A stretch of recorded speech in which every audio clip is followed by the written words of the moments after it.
राधे राधे दोस्तों, कैसे आप सब। दोस्तों, हमारे YouTube चैनल पर आपका स्वागत है। हमारे इस चैनल को सब्सक्राइब कीजिएगा और हमारे वीडियो को लाइक, शेयर और कमेंट जरूर कीजिएगा। दोस्तों, हिंदू पंचांग के अनुसार हिंदू धर्म में कुल 24 एकादशियाँ आती है। जी हाँ दोस्तों, जब कभी अधिक मास या फिर मल मास लग जाता है तो इनकी संख्या जो है बढ़कर 26 हो जाती है। दोस्तों, ये तो आप सभी लोग जानते होंगे कि हमारे हिंदू धर्म में एकादशी का कितना अधिक महत्व बताया गया है।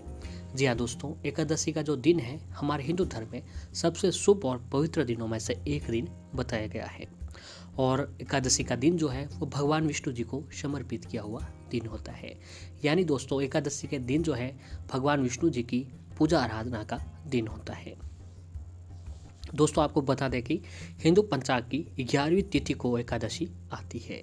यह तिथि एक महीने में 2 बार आती है, एक पूर्णिमा के बाद और एक अमावस्या के बाद। इन्हीं में से दोस्तों एक एकादशी होती है पुत्रदा एकादशी। यह एकादशी दोस्तों पौष माह के शुक्ल पक्ष की एकादशी तिथि के दिन को आती है। वैसे तो दोस्तों जो है हमारे हिंदू धर्म में पुत्रदा एकादशी 2 बार आती है। एक पुत्रदा एकादशी श्रावण के महीने में और दूसरी जो पौष शुक्ल पक्ष में पड़ती है। दोनों ही एकादशी जो है हिंदू धर्म में बहुत ही विशेष महत्व बताया जाता है। मान्यता है कि दोस्तों इस व्रत को करने के प्रभाव से व्यक्ति को संतान की प्राप्ति होती है। जी हाँ दोस्तों, जिन माताओं महिलाओं को संतान की कमी है तो उन्हें जो है पौष पुत्रदा एकादशी के दिन जो है भगवान विष्णु माता लक्ष्मी जी के समक्ष व्रत अवश्य ही रखने चाहिए। इस दिन व्रत रखने के प्रभाव से व्यक्ति को जो है संतान की प्राप्ति अवश्य ही होती है। दोस्तों, आपको बता दें कि पूर्णिमा के बाद आने वाली एकादशी को कृष्ण पक्ष की एकादशी कहते हैं और अमावस्या के बाद आने वाली एकादशी को शुक्ल पक्ष की एकादशी कहते हैं। तो दोस्तों, इस बार की जो पौष शुक्ल पक्ष की पुत्रदा एकादशी जो है वो दोस्तों 24 जनवरी रविवार के दिन को पड़ रही है। जी हाँ दोस्तों, इस बार की जो पौष पुत्रदा एकादशी है शुक्ल पक्ष का 24 जनवरी 2021 रविवार के दिन को पड़ रही है। अब आइए दोस्तों आपको बताते हैं कि पुत्रदा एकादशी का महत्व। तो सभी एकादशियों में पुत्रदा एकादशी भी अपना विशेष महत्व रखती है। मान्यता है कि इस व्रत के प्रभाव से सुयोग्य संतान की प्राप्ति होती है। इस दिन सृष्टि के पालनहार श्री भगवान विष्णु जी की आराधना की जाती है। कहते हैं कि जो भी भक्त पुत्रदा एकादशी का व्रत तन और मन और जतन से करते हैं उन्हें संतान रूपी रत्न मिलता है। ऐसा भी कहा जाता है कि जो कोई भी पुत्रदा एकादशी की व्रत कथा पढ़ता या फिर सुनता है तो उसे स्वर्ग की प्राप्ति अवश्य ही होती है।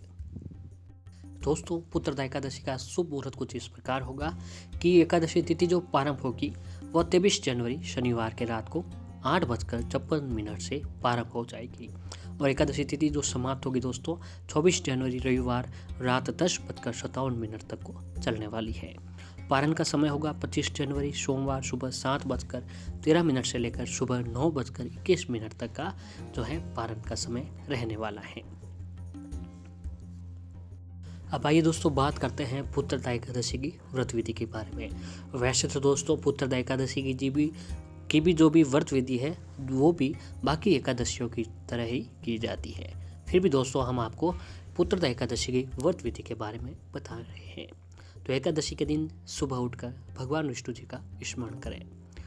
सुबह उठकर भगवान विष्णु जी का स्मरण करके स्नान करके नहाने के पानी में जो है दोस्तों आपको 1 चुटकी हल्दी डालकर भी स्नान करना चाहिए। इससे भी भगवान विष्णु जी की कृपा आपके ऊपर अवश्य ही बनती है, क्योंकि दोस्तों पीला रंग जो है भगवान विष्णु जी को बहुत ही प्रिय होता है। फिर भगवान विष्णु जी के समक्ष हाथ जोड़कर व्रत का संकल्प अवश्य लें। फिर स्नान कर स्वच्छ वस्त्र धारण करें। अब घर के मंदिर में दोस्तों श्री हरि की मूर्ति या फिर फोटो के सामने एक देसी घी का दीपक जलाकर व्रत का संकल्प लें। सुगंधित धूप बत्ती जलाएं और कलश की स्थापना करें। अब कलश में लाल वस्त्र बांधकर उसकी पूजा करें। भगवान विष्णु जी की प्रतिमा या फिर फोटो को स्नान कराकर वस्त्र पहनाएं। भगवान विष्णु जी को नैवेद्य और फलों का भोग लगाएं। इसके बाद जो है दोस्तों भगवान विष्णु जी को आपको तुलसी दल का भोग अवश्य ही लगाना चाहिए, क्योंकि तुलसी दल के बिना जो है भगवान विष्णु जी भी भोग भी ग्रहण नहीं करते हैं। तो आपको तुलसी दल का भोग भगवान विष्णु जी को अवश्य लगाएं और हो सके तो आपको तुलसी जी को जो है भगवान विष्णु जी को जो है केले का भी भोग आपको अवश्य ही लगाना चाहिए। अब दोस्तों इसके बाद भगवान विष्णु जी को धूप दीप दिखाकर विधिवत पूजा अर्चना करें और आरती उतारें। पूरे दिन निराहार रहें, शाम के समय कथा सुनने के बाद फलाहार करें। दूसरे दिन ब्राह्मणों को खाना खिलाएं और यथा सामर्थ्य दान देकर व्रत का पालन करें। तो दोस्तों ये थी पुत्रदा एकादशी व्रत विधि। अब दोस्तों बात करते हैं कि अगर आप पुत्रदा एकादशी के दिन जो है एक छोटा सा काम यानी एक छोटा सा उपाय कर लेते हैं तो आपके ऊपर भगवान विष्णु जी की कृपा अवश्य ही बनती है। तो इस काम को करने से आपको संतान की प्राप्ति होगी और आपके घर में सुख समृद्धि के साथ साथ धन की भी इनकम जो है बनी रहेगी। तो आइए दोस्तों जानते हैं कि आपको ये उपाय किस प्रकार से करना है। दोस्तों ये उपाय जो है आपको एक गाय से जुड़ा हुआ उपाय है। जी हाँ दोस्तों, ये उपाय अगर जो है आप एकादशी के दिन गाय को एक रोटी के साथ विशेष चीज़ मिलाकर खिला देते हैं तो आपके घर में सुख समृद्धि के साथ साथ 33 करोड़ देवी देवताओं की भी कृपा आपके ऊपर जो है बनती है। तो आइए दोस्तों जानते हैं कि ये उपाय आपको किस प्रकार से करना है। दोस्तों हिंदू धर्म में गाय को माता का दर्जा मिला हुआ है और साथ ही इन्हें पूजनीय भी माना जाता है। धार्मिक मान्यताओं के अनुसार दोस्तों गाय में 33 कोटि के देवी देवता निवास करते हैं। तो वहीं दूसरी ओर ऐसा भी कहा गया है कि एक गौ माता की सेवा करने से व्यक्ति के जो है सारे पाप नष्ट हो जाते हैं। दोस्तों अगर देखा जाए तो आज के समय में बहुत से लोग ऐसे हैं जो गाय की सेवा करने के लिए हमेशा तैयार रहते हैं। कहते हैं कि गाय को नियमित रूप से एक रोटी खिलाने से व्यक्ति को पुण्य की प्राप्ति होती है, लेकिन किसी को मालूम है कि एक रोटी खिलाना इतना महत्वपूर्ण क्यों माना जाता है?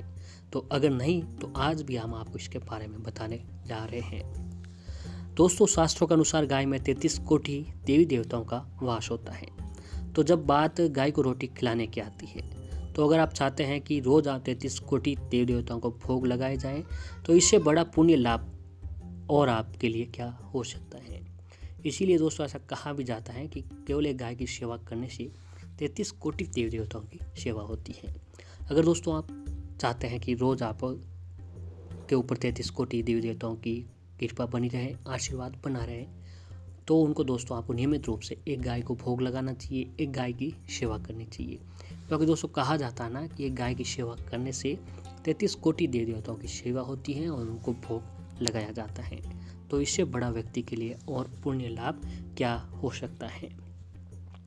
दोस्तों कहते हैं कि जिस घर में गाय को रोटी खिलाई या फिर सेवा की जाती है उनकी तो पीढ़ियाँ ही तर जाती हैं, यानी इतना अधिक पुण्य मिलता है कि उस कुल में जन्म लेने वाली पीढ़ियाँ संसार के सारे सुख भोगती है।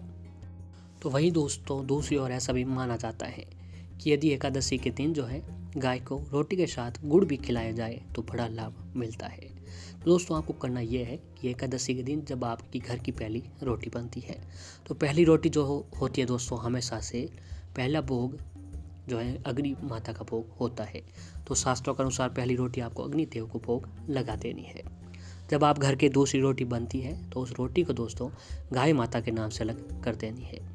जब आपके घर का काम पूरा हो जाए, आप फ्री हो जाए, उसके बाद दोस्तों वो रोटी जब आप गाय को खिलाने के लिए जा रहे हो तो उस रोटी के अंदर थोड़ी सी हल्दी और थोड़ा सा गुड़ मिलाकर, जी हाँ दोस्तों, हल्दी और गुड़ मिलाकर आपके आसपास नज़दीक एकादशी के दिन किसी भी बैठी हुई गाय को खिला दें।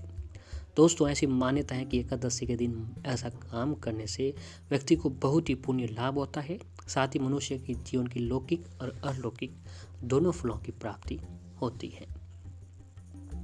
तो दोस्तों ये उपाय अगर आप एकादशी के दिन करते हैं तो आपके घर में भगवान विष्णु जी की कृपा अवश्य ही बनती है। और ऐसे ही दोस्तों आपको एक काम करना है कि अगर आप ये काम नहीं कर सकते हैं तो आप एकादशी के दिन जब घर से बाहर जाते हो तो उस समय आपको एक काम करना है कि एकादशी के दिन घर से बाहर जाते वक्त आपके आसपास जहाँ कहीं पर भी गौशाला हो, गौशाला में जाकर आपको ये रोटी भी खिला सकते हैं, या फिर उस गौशाला में जाकर जो आप उसी गौशाला में से हरी घास जो होती है वह हरी घास लेकर किसी भी वहीं पर आसपास जो भी गाय मिले उस गाय को खिला देनी है।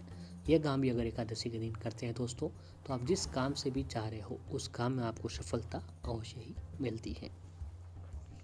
दोस्तों पुत्रदा एकादशी के दिन अगर आप ये काम करके व्रत करते हैं तो आपको संतान की प्राप्ति होती है और आपके घर में सुख समृद्धि के साथ साथ धन वैभव की भी कभी कोई कमी नहीं होती है।